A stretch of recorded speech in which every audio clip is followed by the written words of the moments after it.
मूल निवासियों के विस्थापन की प्रक्रिया बड़ी लंबी है। लगभग 200-250 वर्षों तक, बल्कि उससे ज़्यादा, ये विस्थापना का दौर चला।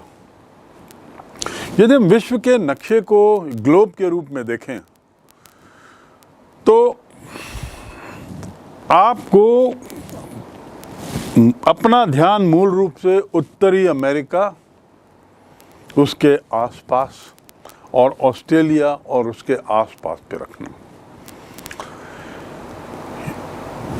इस ग्लोब को देखिए, पृथ्वी का घूमना, और जब आप अमेरिका को देखते हैं तो आप पाएंगे कि उत्तरी अमेरिका दो ओर समुद्र से, महासागर से घिरा है। ये देखिए, महासागर से घिरा है, और उसके बाद उसका एक हिस्सा उत्तर में, उत्तरी अमेरिका का, मैं संयुक्त राज्य अमेरिका की बात नहीं कर रहा हूँ, महाद्वीप की बात कर रहा हूँ, उसका एक हिस्सा ऊपर जाकर एक देश से जुड़ रहा है। इसको देखिए, और बीच में थोड़ा सा एक गैप है, एक समुद्री इलाका दिखता है। इसके साथ ही आप देखिए ऑस्ट्रेलिया कितनी दूर है स्थित, चारों तरफ उसके समुद्र, बहुत दूर है, मूल भूमि से बहुत दूर है। इस ग्लोब को देखने का तात्पर्य ये है कि हम विभिन्न देशों की संरचना को तो समझें ही, साथ ही साथ ये समझने की कोशिश करें कि उत्तरी अमेरिका, दक्षिण अमेरिका, ब्रिटेन, ऑस्ट्रेलिया, ये कहाँ हैं, कैसे स्थित हैं, इनकी जो ज्योग्राफी है वो कैसी है। अब देखिए, आपको जो मैं जिक्र कर रहा था, उत्तरी अमेरिका का वह हिस्सा जो यूरोपियन हिस्से से छूता हुआ है लगभग, और उस क्षेत्र को क्या बोलते हैं? उस क्षेत्र को बोलते हैं बेरिंग स्ट्रेट। क्या कहते हैं? Bering strait. ये बेरिंग स्ट्रेट विस्थापन की कहानी में, विस्थापन की गाथा में एक बहुत अहम भूमिका निभाता है। ये देखा आपने, बेरिंग स्ट्रेट भूमिका किस रूप में निभाता है? देखिए, उत्तरी अमेरिका समाप्त होता है और उसके बाद वो यूरोप के उस क्षेत्र से जुड़ता है जो जापान के ऊपर है। इसकी दूरी बहुत कम है। यहीं से विस्थापन की कहानी हमारे इस अध्याय के लिए। विस्थापन का इतिहास जानने के इस दौर में मैंने आपको प्रारंभ में बताया था कि हम मूल रूप से उत्तरी अमेरिका और ऑस्ट्रेलिया के विस्थापन का जिक्र इस अध्याय में करेंगे।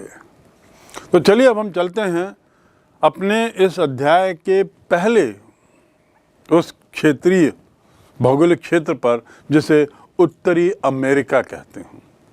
उत्तरी अमेरिका, उत्तरी अमेरिका का नक्शा देखिए फिर से। मैंने प्रारंभ में भी इसको बताया, लेकिन इस बार पुनः जरूरी है, क्योंकि कुछ अतिरिक्त बातें इस दौर में आपके सामने रखूंगा, और आप देखेंगे कि उत्तरी ध्रुवीय वृत्त से लेकर कर्क रेखा तक, और एक ओर प्रशांत महासागर है, दूसरी ओर अटलांटिक महासागर है। एक ओर प्रशांत महासागर और दूसरी ओर अटलांटिक महासागर, Pacific ocean and Atlantic ocean. पश्चिम की ओर यदि देखते हैं आप, तो पश्चिम की ओर एक पहाड़ों की लंबी श्रृंखला है, और वे पथरीले पहाड़ हैं, जिसे एरिज़ोना, नेवाडा से लगा हुआ एरिज़ोना पश्चिमी क्षेत्र का पहाड़ी हिस्सा, और वो नेवाडा क्षेत्र से लगा हुआ है जो स्वयं में मरुस्थलीय है। यानी एक श्रृंखला पहाड़ों की पथरीली, उसी के साथ साथ नेवाडा रेगिस्तानी क्षेत्र, तो ये ड्राई क्षेत्र हम कह सकते हैं। यदि हम थोड़ा और पश्चिम में जाएं तो सीयरा नेवाडा पर्वत भी है। ये तो हो गई पश्चिम अमेरिका के पश्चिमी इलाके का विवरण। पूर्वी इलाके में यदि हम आते हैं तो पूर्व में मैदानी इलाका है। कैसा है? मैदानी इलाका है। झीलें हैं, मिसिसिपी, ओहायो और अप्पालाचियां, इन पर्वतों की घाटियां हैं। ये पूर्वी इलाका है। पश्चिमी पहाड़ी, पूर्वी मैदानी, पश्चिमी सूखा, पूर्वी हरा भरा, और वहाँ नदियाँ हैं, मिसिसिपी, ओहायो आदि। दक्षिण की ओर देखिए तो मैक्सिको है। दक्षिण दिशा में मैक्सिको। ठीक, ये जो उत्तर का जो अमेरिकन हिस्सा है, जिसे हम संयुक्त राज्य अमेरिका कहते हैं और कनाडा कहते हैं, ये तेल, गैस और खनिज भंडारों से बिल्कुल लबरेज है। तेल, गैस और खनिज भंडार, यहाँ बहुत भारी मात्रा में ये संसाधन यहाँ उपलब्ध हैं। 40% लगभग इसी क्षेत्र में है। और फलस्वरूप परिणाम क्या है? जब ये चीज़ें यहाँ हैं तो निश्चित रूप से ये क्षेत्र काफ़ी औद्योगिक दृष्टि से भी बहुत ज़्यादा एडवांस होंगे। भारी उद्योगों की मात्रा है यहाँ। उद्योग बड़ी भारी संख्या में यहाँ पर हैं। खनन, कृषि और अन्य उद्योग, इनका विकास यहाँ विशेष रूप से हुआ। और उसमें चीनी लोगों का, जो मैंने आपको जिक्र किया कि एशियाई लोग आए थे, उनमें चीनी लोग थे, अफ्रीका के लोग आए थे, जिसको हम ब्लैक्स बाद में अंग्रेज़ों ने उसे कहा। इन लोगों की बहुतायत यहाँ आई और इन लोगों ने खनन उद्योग में, इन लोगों ने कृषि उद्योग में काफ़ी महत्वपूर्ण भूमिका निभाई। लेकिन यूरोप से आने वाले, यूरोप के आने से पहले, यूरोप वासियों की जानकारी में आने से पहले हजारों सालों से लोग उत्तरी अमेरिका में रह रहे थे। अर्थात इसका मतलब क्या हुआ कि यूरोपीय यदि 17वीं शताब्दी में आए, उसके बाद अफ्रीकन आए और एशियंस आए, तो उसके पहले भी हजारों वर्ष पूर्व से वहाँ पर लोगों का रहना था, जिसे हमने एक नक्शे के माध्यम से प्रारंभ में देखा है। हम उत्तरी अमेरिका के नक्शे पर एक बार और नज़र डालें, थोड़ा उसको और बारीकी से समझें, क्योंकि यदि हमको विस्थापन को समझना है तो उत्तरी अमेरिका के नक्शे को भौगोलिक दृष्टि से उसको अपने मन में बैठाना होगा।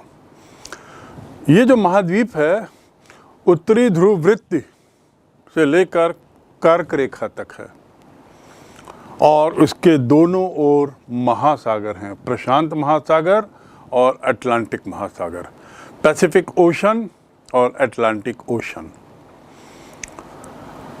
काफ़ी विस्तार है, लंबाई में भी और चौड़ाई में भी।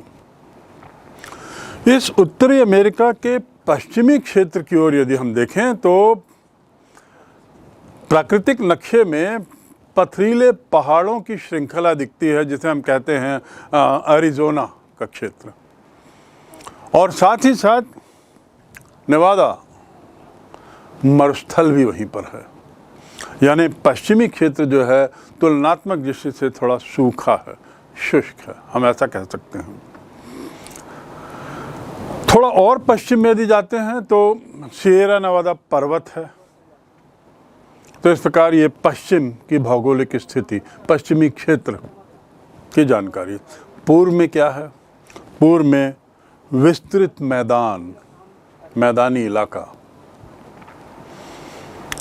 झीलों का भंडार, मिसिसिपी, ओहायो ऐसी नदियाँ, और उसके साथ ही अप्पालाचिया की पहाड़ियाँ, उसकी घाटियाँ, अप्पालाचिया की घाटियाँ, ये पूर्व में हैं। तो पूर्वी क्षेत्र तुलनात्मक दृष्टि से ज़्यादा हरा भरा है, मैदानी है, और पश्चिमी क्षेत्र उतना ही पहाड़ी क्षेत्र है, पथरीला क्षेत्र है, मरु क्षेत्र है। दक्षिण की ओर देखिए मैक्सिको, मैक्सिको का जिक्र आगे बारंबार आएगा। फिलहाल आप समझ लें कि संयुक्त राज्य अमेरिका या उत्तरी अमेरिका के दक्षिणी हिस्से में मैक्सिको नाम का देश है। जो उत्तरी अमेरिका का हिस्सा है, यहाँ पर तेल के भंडार, गैस के भंडार और साथ ही साथ काफ़ी खनिज भंडार बड़ी प्रचुर मात्रा में हैं। यानी खनिज प्राकृतिक संसाधनों की दृष्टि से ये क्षेत्र बहुत संपन्न है और इसीलिए यहाँ बहुत सारे उद्योग भी हैं, क्योंकि प्राकृतिक संसाधन कैसे, तेल और गैस जो मूल रूप से एनर्जी का काम करते हैं। उत्तरी क्षेत्र उद्योगों से पटा हुआ है। कनाडा की यदि बात करें तो कनाडा का 40% भाग जंगली है, जंगल है। जंगली से अर्थ है 40% भाग में जंगल है, बड़े घने जंगलों से पटा हुआ है। इसके बाद अगली जानकारी यह है कि गत 200 वर्षों में यहाँ जो विकास हुआ उद्योगों का, खेती का, कृषि का और उत्खनन का, इस विकास के पीछे यूरोप से आए हुए अप्रवासी, अफ्रीका से आए हुए अप्रवासी और साथ ही चीन से आए हुए अप्रवासियों का प्रभाव रहा है। एशिया में चीन से आए, यूरोप से तो सबसे पहले आए ही थे और बाद में मैंने आपको बताया था एशिया से भी बहुत लोग वहाँ जाके बस गए। लेकिन इस सब का अर्थ ये नहीं कि ये लोग वहाँ रहने वाले पहले निवासी थे, मूल निवासी थे। नहीं, मूल निवासियों की बात करें तो यूरोपीय वासियों की जानकारी के आने के पहले ही उसके हजारों साल पहले से इस क्षेत्र में लोग रहने लगे थे। तो अब हम चलते हैं मूल निवासियों की ओर। अमेरिका के मूल निवासी कौन थे, रहन सहन क्या था। हमको उसके लिए 30,000 वर्ष पहले जाना पड़ेगा। यूरोपियन, अफ्रीकन और एशियन तो 200 वर्ष पहले ही आए हैं, तो इन्हें मूल निवासी नहीं कहा जा सकता। मूल निवासी वो थे जो लगभग 30,000 वर्ष पूर्व आ चुके थे और कहाँ से, बेरिंग स्ट्रीट के आसपास भूमि सेतु के रास्ते से एशिया में घुसे। ये देखिए वो नक्शा जिसका मैंने पूर्व में जिक्र किया था। बेरिंग स्ट्रीट देखिए कैसे भूमि सेतु के रूप में दो क्षेत्र जुड़े हुए हैं और वहाँ से कैसे इनका माइग्रेशन होता है, कैसे ये मूव करते हैं। वहाँ से ये एशिया आते हैं, वहाँ के मूल निवासी। 10,000 साल पहले जब अंतिम आइस एज था, जो हम भूगोल में पढ़ते हैं, लगभग 10,000 वर्ष पहले अंतिम आइस एज के दौरान ये लोग दक्षिण की ओर बढ़े। इनका देखिए पलायन कैसे हो रहा है, दक्षिण की ओर बढ़ते हैं। और 5,000 वर्ष पहले जब जलवायु थोड़ा ज़्यादा स्थिर हुई, मौसम थोड़ा स्थिर हुआ, तब यहाँ की आबादी बढ़ना शुरू होती है, दक्षिण की तरफ आते हैं। बेरिंग स्ट्रीट से आ रहे हैं, मूव करते हैं और बदलते हुए माहौल में रहते रहते फिर वो जब दक्षिण की ओर आते हैं तो आज से 5,000 वर्ष पूर्व बेहतर जलवायु की स्थिरता के कारण वहाँ वे लोग बस जाते हैं और आबादी बढ़नी शुरू होती है। और जब आबादी बढ़ती है तो झुंड में रहने लगते हैं, गांव के रूप में रहने लगते हैं, समूह बना के रहने लगते हैं, मछली और मांस आदि खाते हैं, सब्जियां और मकई उगाते हैं। मकई के लिए एक क्षेत्र बड़ा प्रसिद्ध है, कनाडा। तो यहाँ पे एक तरीके से खेती बाड़ी शुरू होती है। नदी घाटियों के आसपास स्वाभाविक है इनका रहना होता है। और मांस के लिए बाइसन नामक जंगली भैंस यहाँ बहुत बड़ी मात्रा में मिलते हैं, तो उनकी तलाश इनको रहती थी, बाइसन भैंसों की तलाश रहती थी। और ये बाइसन भैंस जो हैं ये घास के मैदानों में घूमते थे और वे उतने ही जानवर मारते थे जितनी की ज़रूरत थी। यानी बाइसन का शिकार या जानवरों का शिकार शौकिया तौर पे ना करके या हिंसात्मक नज़रिए से ना करके केवल भोजन के लिए करते थे।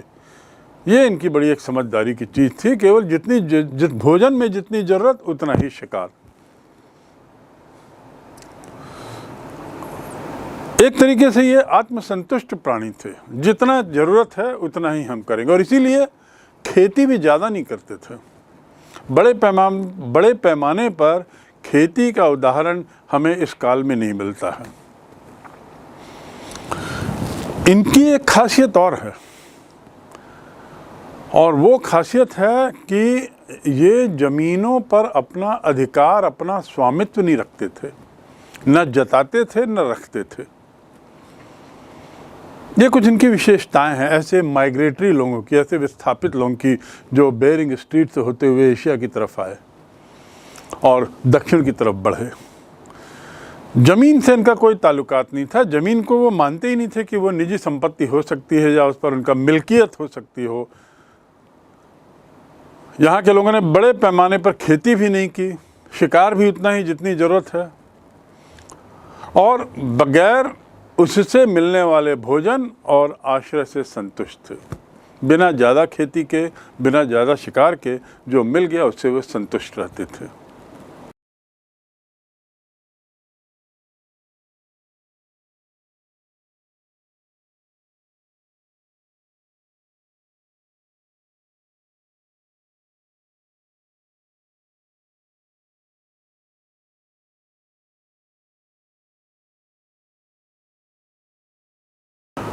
पाँच 5000 साल पूर्व आए हुए इन मूल निवासियों की कुछ विशेषताएं जानने के बाद एक और विशेषता बड़ी महत्वपूर्ण है, और वो ये है कि ये लोग एक महत्वपूर्ण इनकी परंपरा में औपचारिक संबंध और दोस्ताना रवैया कायम कर उपहारों का आदान प्रदान एक इनके जीवन यापन का बड़ा महत्वपूर्ण हिस्सा था। दोस्ताना रवैया, औपचारिक संबंध, दोस्तियां कायम करना, मित्रता रखना, ये इनके अपनी जीवन शैली का एक हिस्सा था। और उस दोस्ताना रवैये में अपनी भावनाओं को उपहारों के माध्यम से, लेन देन के माध्यम से उसका इजहार करना। ये वस्तुओं को खरीदने की तो बात ही दूर, सामान्यतः उपहार के तौर पर ये वस्तुओं का उपयोग करते थे। उपहार में जो मिलता था, उपहार में जो देते थे, वही उनके लिए पर्याप्त होता था। रही भाषा की बात, कई भाषाएं बोलते थे, क्योंकि एक तरीके से हम कह सकते हैं कि एक ही बार में सब नहीं आए, लहरों के रूप में आते थे। उनका जो मूवमेंट था, उनका जो पलायन था, वो क्रमशः था। तो अपने अपने समय में, अपने अपने काल में ये लोग अलग अलग भाषा बोलते थे। तो इनकी कई भाषाएं थी, लेकिन एक भी भाषा लिखी नहीं जा सकती थी, केवल बोलने की भाषा थी। ये इनकी अगली विशेषता हुई। और उसके बाद जीवन के बारे में इनका क्या सोचना था। इनका मानना था कि समय की जो गति है वह चक्रीय है। चक्रीय का अर्थ है जीवन आता है, जीवन जाता है, इसमें विश्वास था। और संपूर्ण कबीलों के पास उनका इतिहास रहता था जो कई पीढ़ियों से चला आ रहा था। अंतिम बिंदु इन लोगों के बारे में आपको जानने लायक कि ये लोग वैसे बड़े शांतप्रिय तो थे, साथ ही योग्य, निपुण और अच्छे बुनकर भी थे। अच्छा कपड़ा बुनते थे।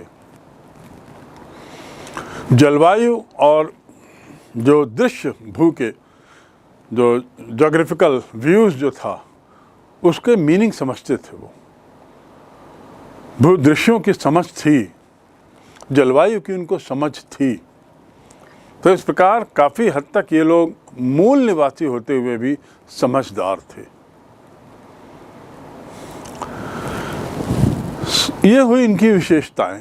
अब 17वीं शताब्दी में जब महीनों दर महीनों कठिन यात्रा करने के बाद उत्तरी अमेरिका के तट पर यूरोपीय व्यापारियों का आना होता है, तो वे वहाँ राहत की सांस लेते हैं। क्यों? क्योंकि देखिए यूरोप में वो उन देशों से अमेरिका की दूरी कितनी दूरी तय करके वे लोग तट को छूते हैं, और जब तट को छूते हैं और इस ढंग के लोगों से उनका सामना होता है जो एक तरीके से शांतिप्रिय थे, तो राहत की सांस लेते हैं।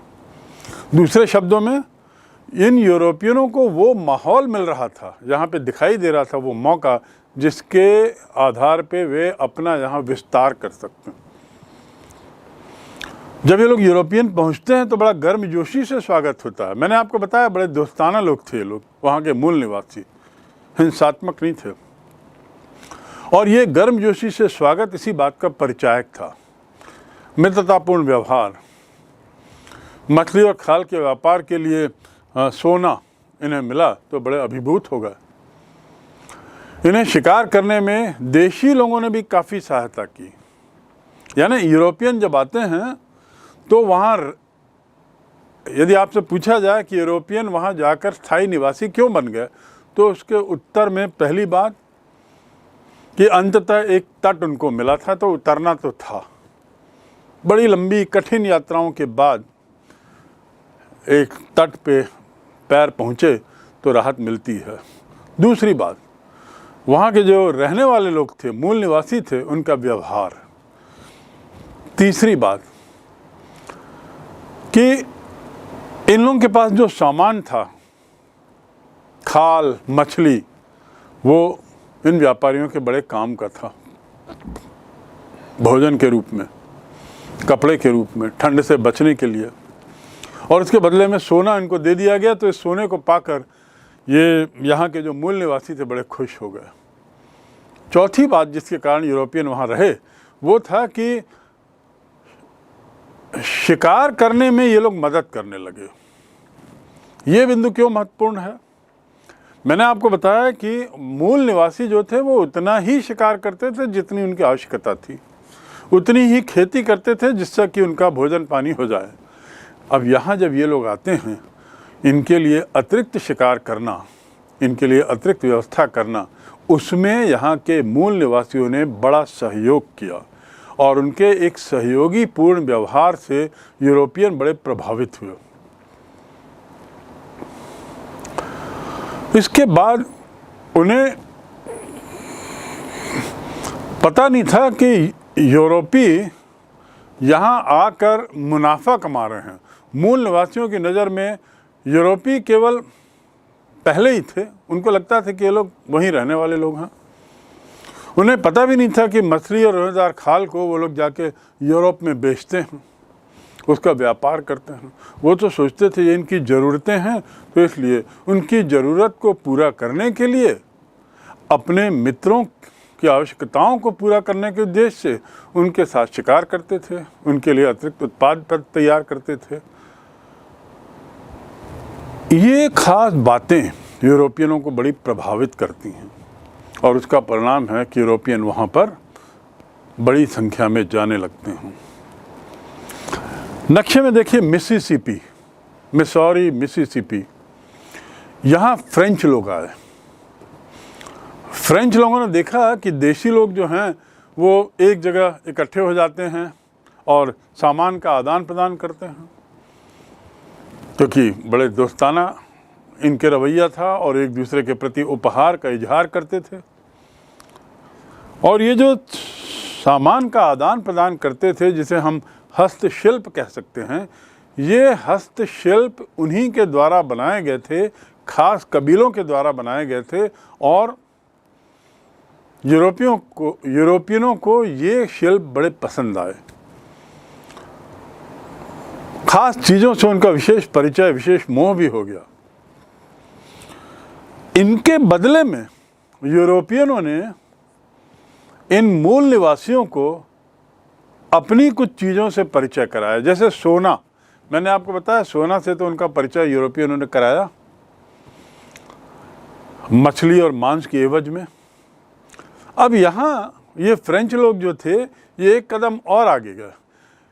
इन्होंने उनको शराब का ज्ञान दिया, बंदूकों का ज्ञान दिया, कंबल, लोहे के बर्तन, ऐसी चीज़ें देकर इन्होंने वहाँ के मूल निवासियों का दिल जीत लिया।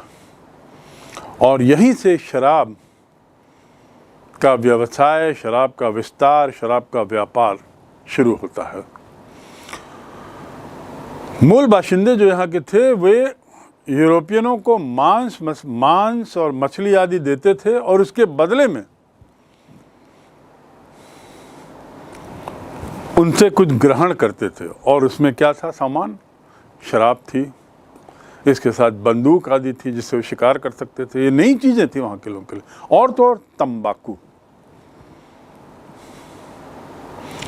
तंबाकू भी यहाँ के मूल निवासियों ने यूरोपियनों को दिया।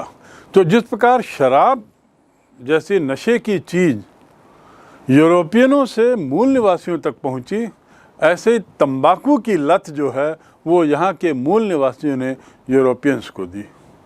और तंबाकू से अर्थात यानी सिगरेट और ऐसी अन्य वस्तुएं जिसका उत्पादन तंबाकू से होता है, उसका विकास इस काल में बहुत होता है, क्योंकि तंबाकू का फिर आयात शुरू होता है। इस आदान प्रदान के खेल में एक दूसरे से संबंध बढ़ाने के उद्देश्य से और अपना लाभ बढ़ाने के उद्देश्य से यूरोपियनों के द्वारा ज़्यादा से ज़्यादा आना होता है।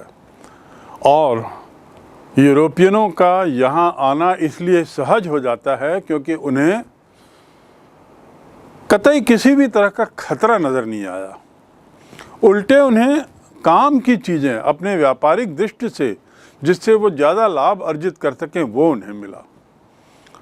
इस आदान प्रदान में जहाँ तंबाकू, शराब, सोना और कुछ अन्य चीज़ें, हस्तशिल्प की चीज़ें का लेन देन हुआ, वहीं भाषा का भी असर हुआ, भाषा का भी कुछ प्रभाव पड़ा। हम यदि देखते हैं तो नई दुनिया जो न्यू वर्ल्ड जिसे कहते हैं उत्तरी अमेरिका की खोज के बाद, तो मूल बाशिंदे जो थे उन्होंने कुछ नए शब्द, अंग्रेजी के शब्द सीखे इन यूरोपियनों से। उसमें एक पहला शब्द था एबॉरिजिन।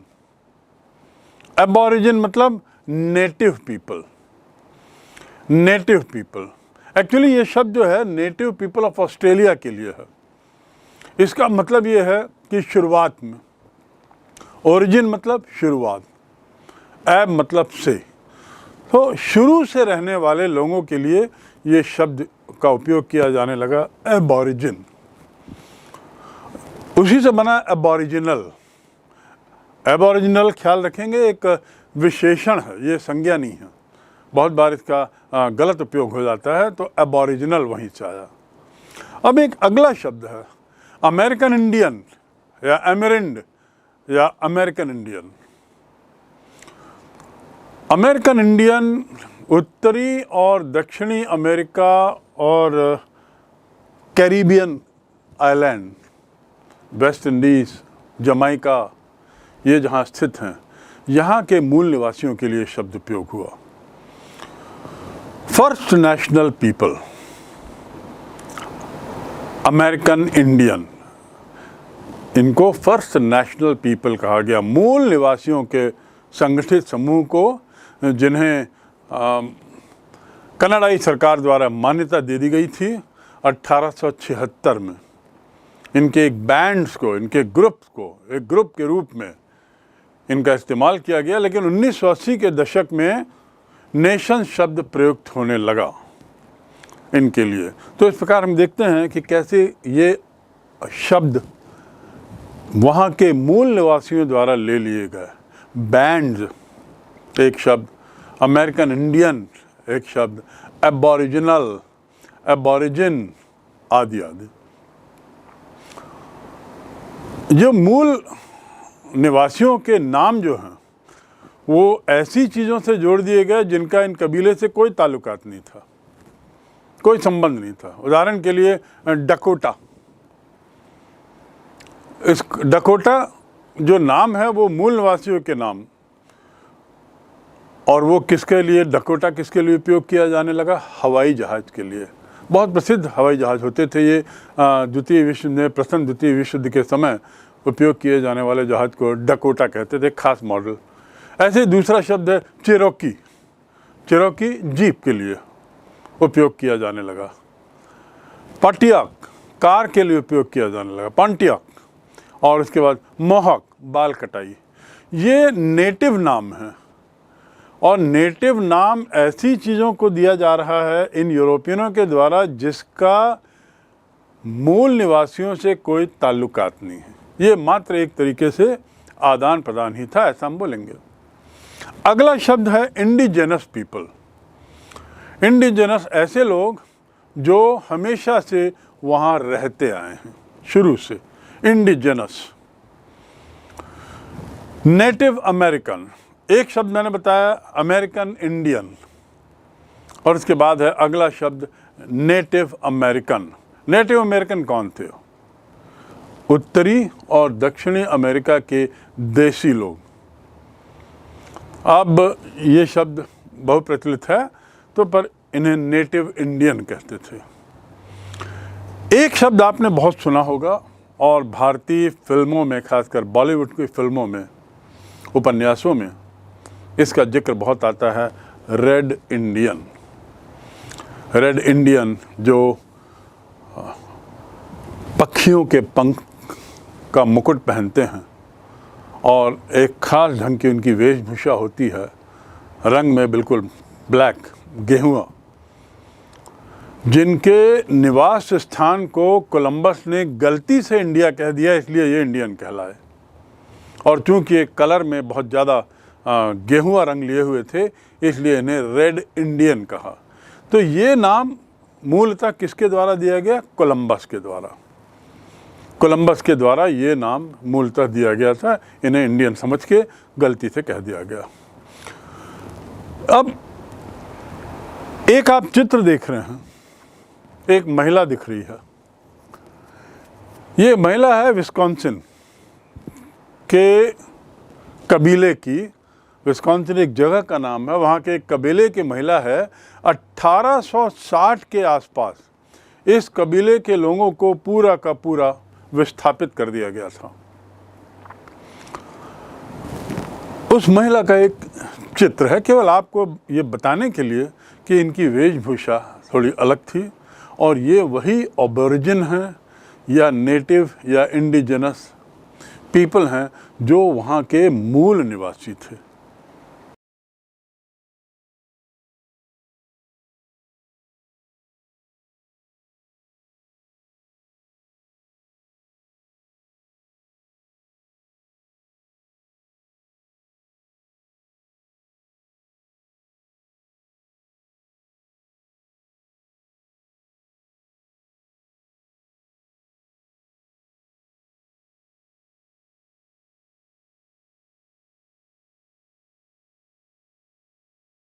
इन लोगों का ये जो महिला जो दिख रही है, इनको जब विस्थापित विस्कॉन्सिन से किया गया तो नेब्रास्का नाम की जगह पूरा का पूरा एन मास पूरे ग्रुप में इनको वहाँ भेज दिया गया था। इन मूल निवासियों का यूरोपियों से संबंध या उनसे संपर्क कैसे हुआ, और इस संपर्क का क्या परिणाम हुआ, इसको हमने थोड़ा सा समझा। पश्चिमी यूरोप जो है वो जो ज़्यादा संगठित था, जिसमें स्पेन, पुर्तगाल, फ्रांस, इंग्लैंड आदि आते हैं, ज़्यादा सभ्य था, ज़्यादा साक्षर था। वो था तो एक चीज़, एक बात है, लेकिन अपने को वो ज़्यादा सभ्य मानता था, ये बिंदु आपको याद रखना। ये लोग अपने को ज़्यादा सभ्य बताने में भी गौरव महसूस करते थे, और यूरोपियन लोग उत्तरी अमेरिका के लोगों को, ये लोग उत्तरी अमेरिका के लोगों को एक तरीके से असभ्य मानते थे।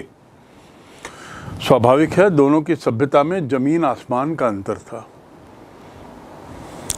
कहाँ औद्योगिक क्रांति का काल चल रहा था इन देशों में, और कहाँ दूसरी ओर अमेरिका के मूल निवासी।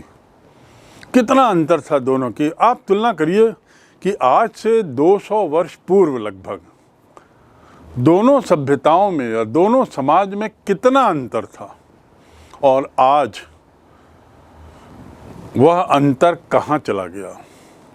वही अमेरिका जहाँ के मूल निवासियों की बातों अभी आपने सुनी, वह अमेरिका आज दुनिया में अपना वर्चस्व बना रहा है, दुनिया में महाशक्ति है।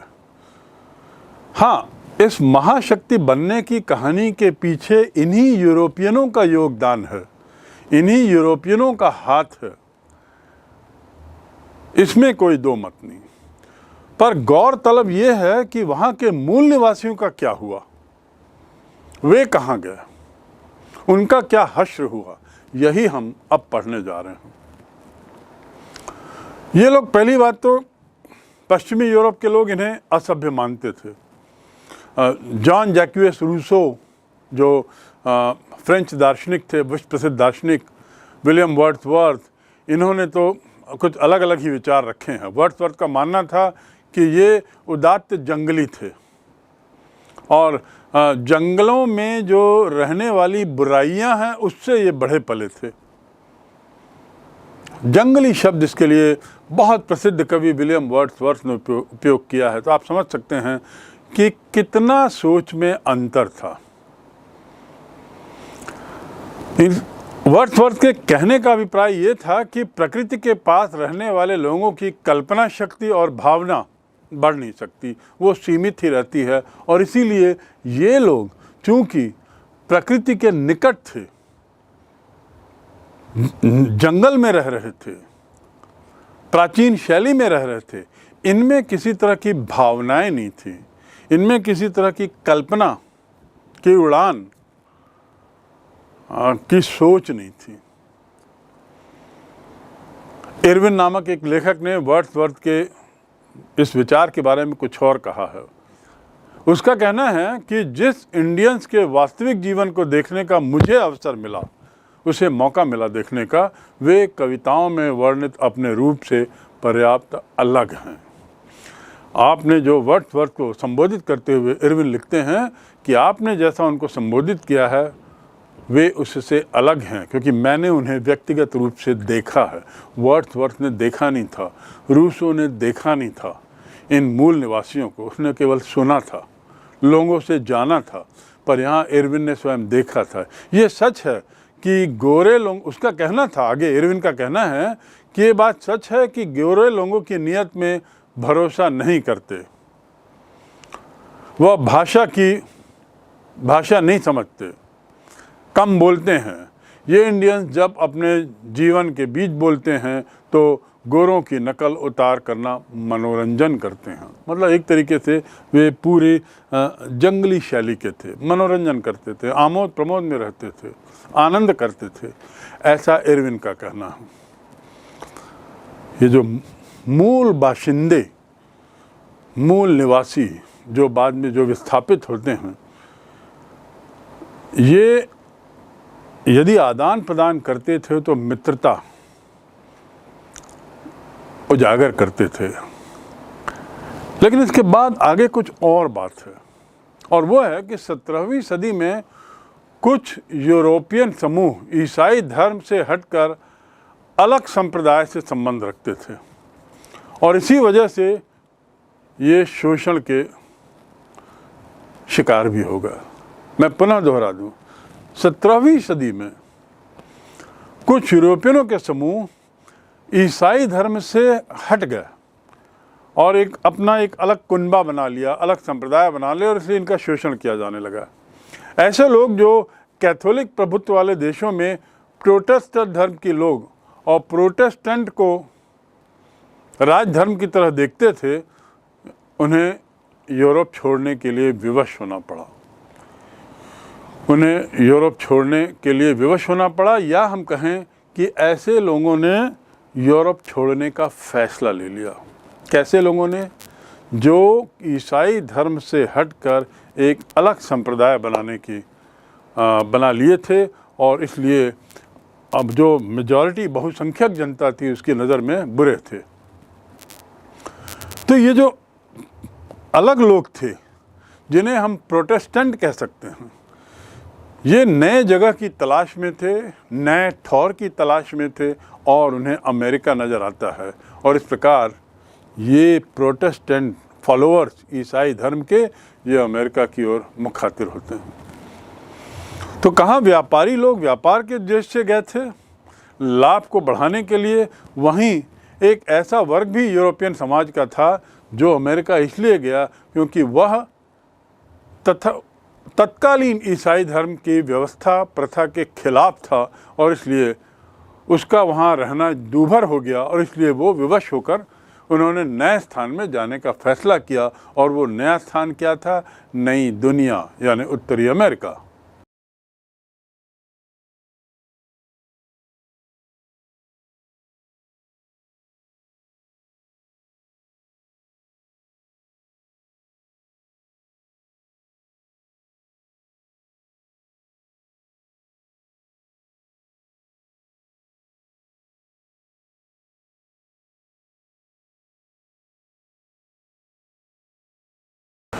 अब फैसला तो इन्होंने ले लिया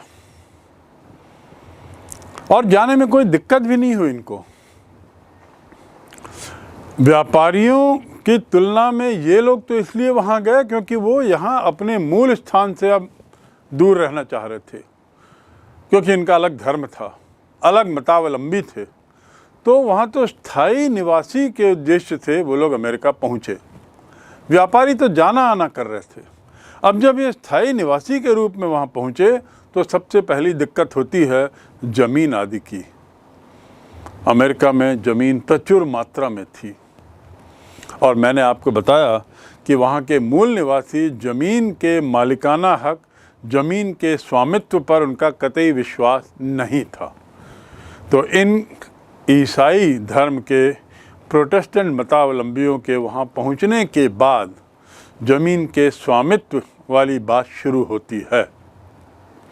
ये एक बहुत बड़ा परिवर्तन है, सामाजिक परिवर्तन, सोच में परिवर्तन। और चूंकि वहाँ उनको ज़मीन पाने में कोई दिक्कत नहीं हुई, ये लोग बड़े आराम से वहाँ बस गए, रहने लगे। दिक्कत कहाँ हुई? जब धीरे धीरे वो अंदर घुसने लगे, मूल निवासियों के गांव में जब जाने लगे, तो जंगल की सफाई कर लोहे के औजारों का प्रयोग करने लगे और खेती करने लगे, तब दिक्कत होने लगी। और ऐसा वे क्यों करने लगे? क्योंकि वो स्थायी रूप से एक जगह रहना चाहते थे और रहने के लिए ज़रूरी था कि वे जंगलों की कटाई करें, खेती करें, आदि आदि। और ये सब दृश्य जो है वह वहाँ के मूल निवासियों के लिए एक तरीके का पहला अनुभव था। यूरोपीय लोग जो थे वो जंगल काट काट कर वहाँ मक्के की फसल देखना चाहते थे, फसल उगाते थे, कृषि का विस्तार करते थे।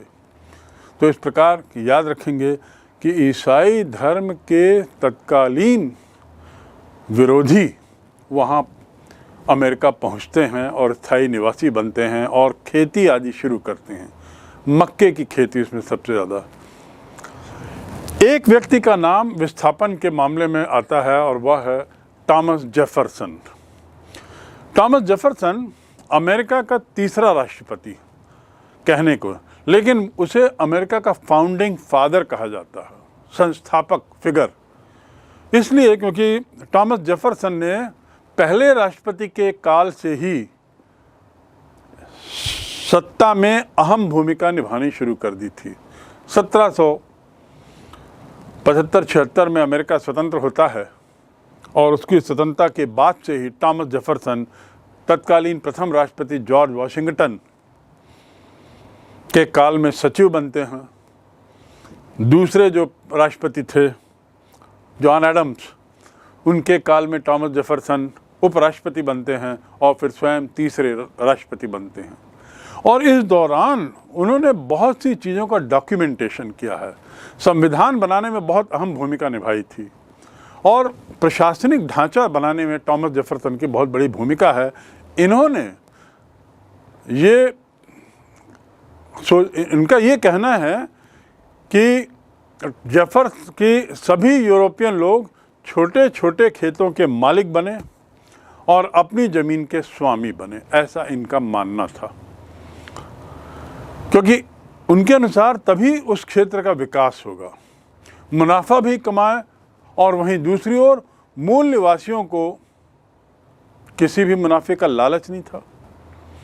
तो इसलिए ये चाहते थे कि ज़्यादा से ज़्यादा यूरोपियन आए, छोटे छोटे खेतों के मालिक बने, मुनाफा कमाएं। ये ऐसी स्थिति में क्या होगा आप समझ सकते हैं। ऐसी स्थिति में वहाँ के मूल निवासियों की सोच मूल निवासियों के पतन का कारण बनती है, क्योंकि उन्हें मुनाफा नाम की कोई जानकारी नहीं थी। मुनाफा लाभ उनकी डिक्शनरी में नहीं था, प्रॉफिट उनकी डिक्शनरी में नहीं था। वह काम भी उतना ही करते थे जितनी ज़रूरत है, शिकार भी उतना ही करते थे जितनी ज़रूरत है, खेती भी उतनी ही करते थे जितनी कि जिससे कि पेट भर सके बस। उन्हें न किसी तरह के बाज़ार का लालच था और न ही किसी तरह की फसल की बिक्री की चिंता। उल्टा यूरोपियन लोग जो वहाँ के बसे, वो लोग तो बाज़ार के लोभ में आए थे, वे लोग तो प्रॉफिट कमाने के लोभ में आए थे, वे तो कृषि विस्तार के लोभ में आए थे। और यहाँ उस क्षेत्र के जो राष्ट्रपति थे थॉमस जेफरसन, वो इस बात के लिए और प्रेरित कर रहे थे। क्योंकि नेटिव इंडियंस, मूल निवासी, उन लोगों की सोच कुछ अलग थी। थॉमस जेफरसन ने भी वहाँ के मूल निवासियों को एक तरीके से असभ्य की संज्ञा दी थी, उन्हें असभ्य ही कहा था।